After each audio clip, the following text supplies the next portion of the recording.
নেক চরিত্রবান বানাতে সচেতন হয় যারা। প্রিয় মা ও বোনেরা, আজ আমার বক্তব্যের বিষয় হলো নেক নারী। আজ আমরা আমাদের মান ও মর্যাদার কথা একেবারেই ভুলে গিয়েছি, অথচ আমাদের বিষয় হলো আমাদের নবী সাল্লাল্লাহু আলাইহি ওয়াসাল্লাম ইরশাদ করেছেন, ইন্না দুনিয়া কুল্লাহা মাতাউন ওয়া খায়রু মাতাইদ দুনিয়া ওয়াল মারআতুস সালিহা। নাসাউ শরীফ হাদিস নাম্বার 3235।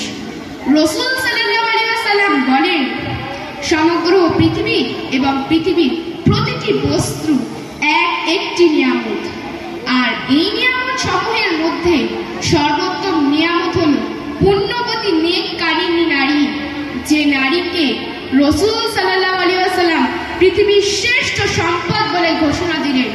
শুধু তাই নয়, সেই সম্পদকে আমরা কিভাবে নষ্ট করছি। অন্য এক বর্ণনায় নবী সাল্লাল্লাহু আলাইহি ওয়াসাল্লাম বলেন, আমি মেয়েদের পিতা, এক মেয়ে হয়ে তার হুকুম অমান্য করে মন চাই জিন্দেগি অতিবাহিত করা কোনো নেক নারীর পরিচয় হতে পারে না। সম্মানিতা মা ও বোনেরা,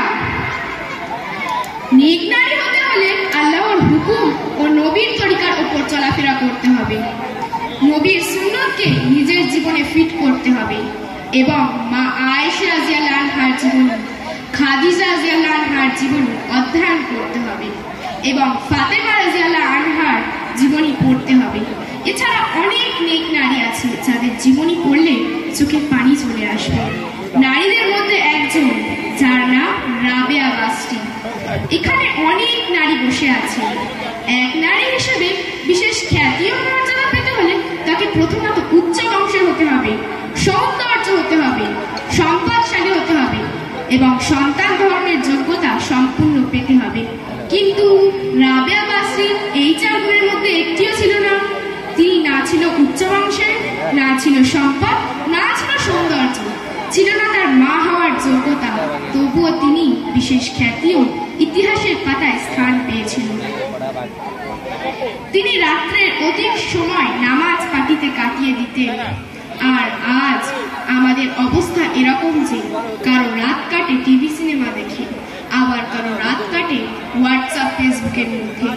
বর্তমান নারীর স্বভাব চরিত্র এতটাই খারাপ যে ভাষায় প্রকাশ করতেই লজ্জা বোধ হয়।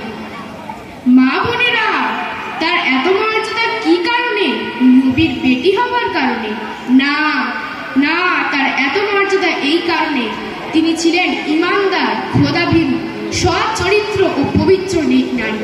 তিনি এতটাই নেক ও পর্দাশীল যে ওনার দুনিয়ার কোনো পরপুরুষ তার শরীর তো দূরের কথা, তার পবিত্র মুখটুকু দেখার সুযোগ সাহস পায়নি। আর আজ আমাদের অবস্থা এরকম যে বাবার কাপড় ছিঁড়ে যায় মেয়ের কাপড় জোগাতে, আর মেয়ের কাপড় খুলে যায় ভালোবাসার প্রমাণ দিতে এবং সাবস্ক্রাইবার বাড়াতে। এটাই বাস্তব। আল্লাহ পাক আমাদের সকলকে হেফাজত করুক, আমিন।